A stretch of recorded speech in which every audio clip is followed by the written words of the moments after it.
Here we are on a Wickey.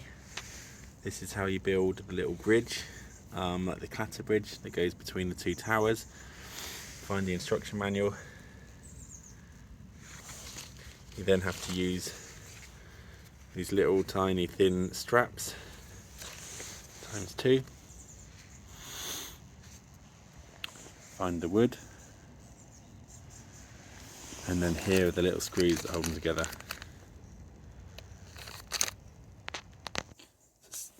Number one, get the screws, find the black bits, work your way through the mess. As per instructions, get your piece of wood. You need 4 black bits, and then you need your 30mm screws, and they're going on the end of the beam, so make sure you can screw straight 80cm in. Just realised I said 80cm as well, so those people are probably going to write in the comments 80mm, 8cm.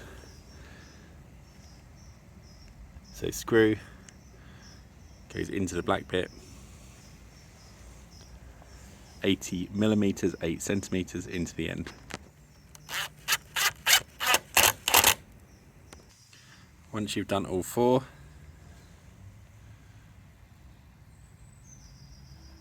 that's stage 1 complete.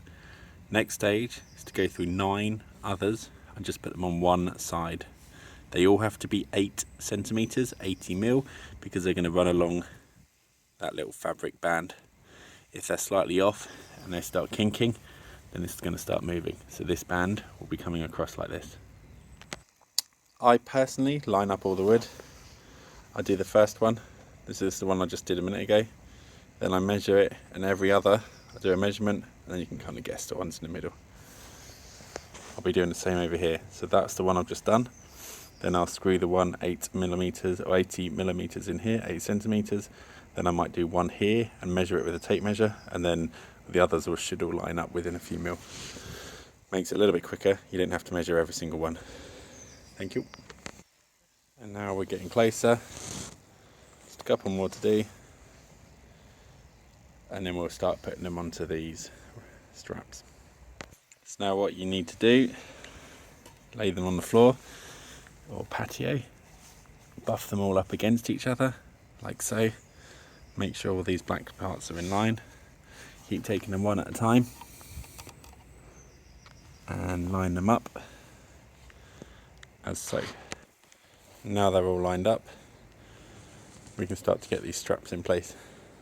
Sadly, to get the straps back in place, we need to be using little tiny screws which revert back to the 20mm, 2cm, rummage through the mess that comes, pick up these yellow bits, put one of these little screws through, and then put the strap on. This little screw right here, plus that washer, taking away even less thread, is what holds your kids up onto this clatter bridge. Once this gets wet, the fabric starts moving, the screws might loosen a little bit. That's where you need to worry a little bit. But this is as per instructions. That's what we're following today. We're doing the flat pack, so I'm not going to question it. It says that we need 64 of these. I'm not bothered counting them because we need to overdo them anyway, stick the vinyl in. So this is currently 1 pack of screws. The yellow bits that come in big pack there, these are the ones I've got ready. And once they are ready, I'm going to start on this. Oh, here we go. So this is the pack. Apparently there's, I think that means that there's 25 of them inside the pack. I've got 2 packs here, ready to do the straps. So we should be needing a little bit more, but let's just get going.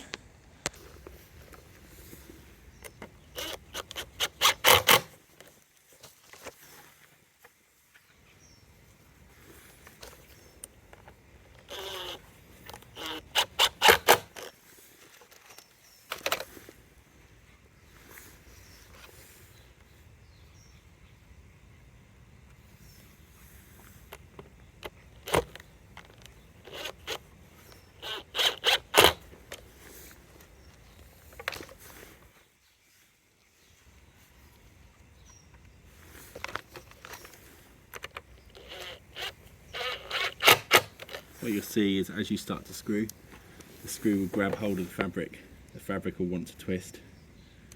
It's going to be up to you to push that screw through the fabric, stop all the fabric from opening up and fraying, otherwise you've got even more problems, and continue along the bridge. And then grab the rope or the strap and continue up the other side, making sure that all the wood is touching each part of the plastic as you start bolting it together. Then these are around 8 centimeters, 80 millimeters apart, but that is what's holding the wood. The straps then get bent around the bridge or each tower, and then are screwed in as well. That's what's holding your children. So now we've got the 2 towers.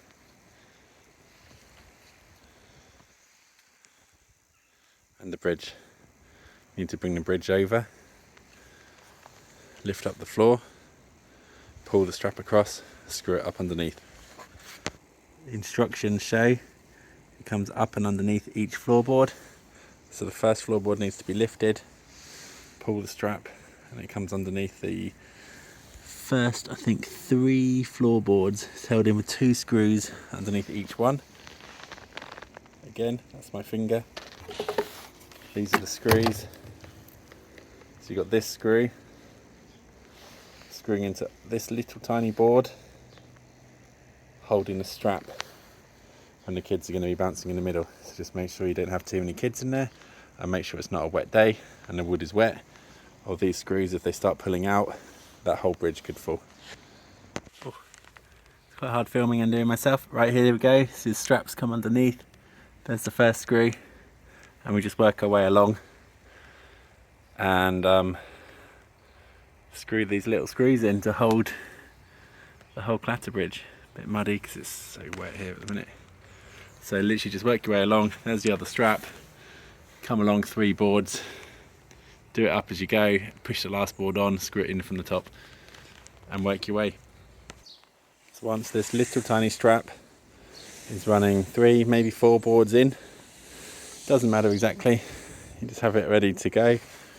You just tap this end down, finish doing up the screws.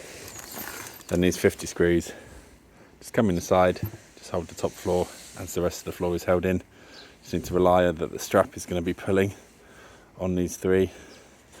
When I'm putting the bridge up, I don't know what the instructions actually say, but I make sure that the angle braces are definitely in here, and then I put on the first part of the bridge to stop the towers from pulling together and causing an even bigger problem. I get the towers in place and make sure that I'm happy with where it's going. I don't put the top bit on because I'm going to be leaning over. There's another balustrade that comes up here, and I also say when I'm doing the floor, even though the instructions tell you to do it up, then you have to do it down. It's there. And what I do is I normally just tack a screw into this top bit that holds it where it needs to be. I get that end in place nice and straight. Then I come back over here, and then where the straps are going up and underneath, I do up these, and then the last one I undo these screws, put the floorboard back on, and use those screws underneath. If you don't do that, obviously you're trying to guess the dangle, you're trying to guess the distance, and you're trying to make sure these are all straight by it leaning on the floor. It just ends up, especially with a floor like this, it ends up really tacky, really horrible. But you can see here, these plastic bits just basically hold it apart, and that's what allows the wobble. That's how thin the bridge is. If you've got bigger kids, we tend to use 4-inch wood, which is the same thickness as this sideways.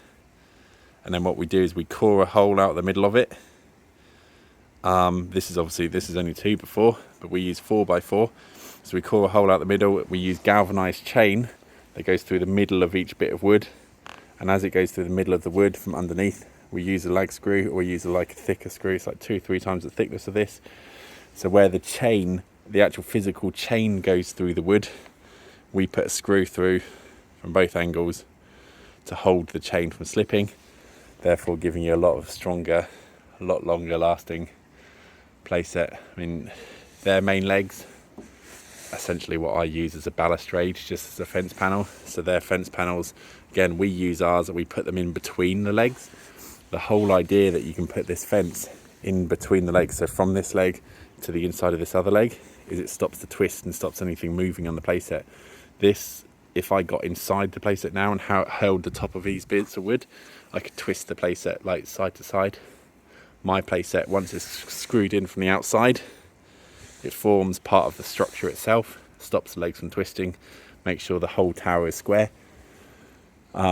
These, as I say, are all held up with just screws, and there are a few lag screws in these ones which would just hold the kids in, but again, it's the screws on the outside. So again, if you hold it from the inside, you could pull the actual legs from side to side, and you can twist the whole tower if you want to, which is ideal for when you're trying to level it up, not ideal for strength and long-term durability. This tower again is, I think it's 1.2, 1.3 off the floor. So really, you're spending 700, 800, 900 quid, a bit more for a tower. It's a good few hundred quid's worth of install. It's then another 50, 60, 70 quid's worth of post mix probably once I get these posts dug in, because she's got the angle post where these legs actually sit on the post themselves. So you have to put the metal post in 50 centimeters and then concrete around the whole thing. And I mean, there's no swings on this one, so that's ideal. But yeah, we'll see where we get to. We obviously want the bridge install now, so we're just going to finish off this. This end is in and done. I'm just going to screw up the floor, and then I'm going to crack on with that end of the bridge.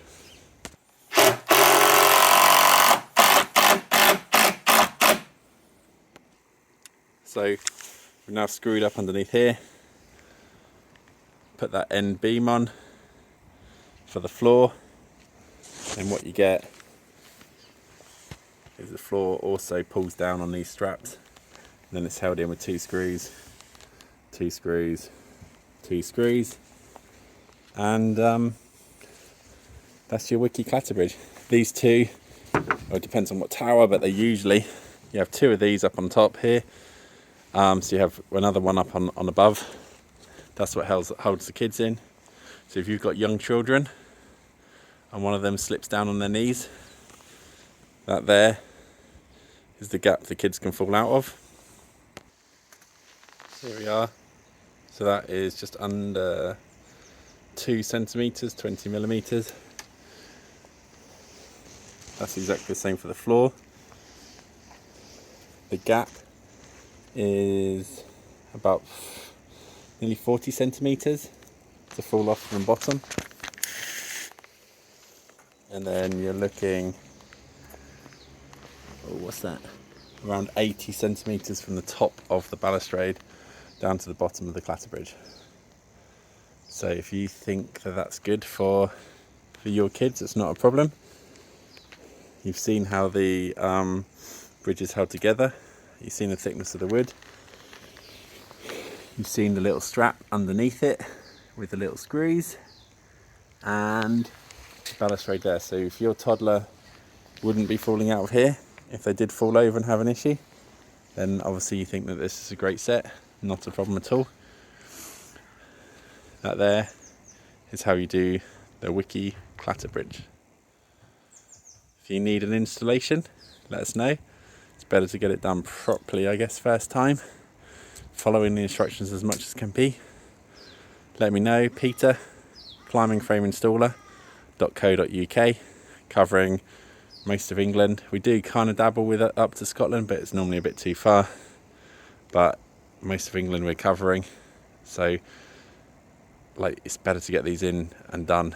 If someone else is installing this and they make a wobble or they make a screw, or that's not that bridge bit is not in properly, or you only go 1 panel under because they haven't followed the instructions, you can get it in and it will hold, but for how long, that's the question. So let me know. I'd prefer to get these installed for you. They are, on the cheap and cheerful side, so get the installation done. I'm not going to lie, it probably will cost more than a local handyman, but at least you know it's going to be done properly from a guy that does these all day, every day, all year, for many years. Thanks very much.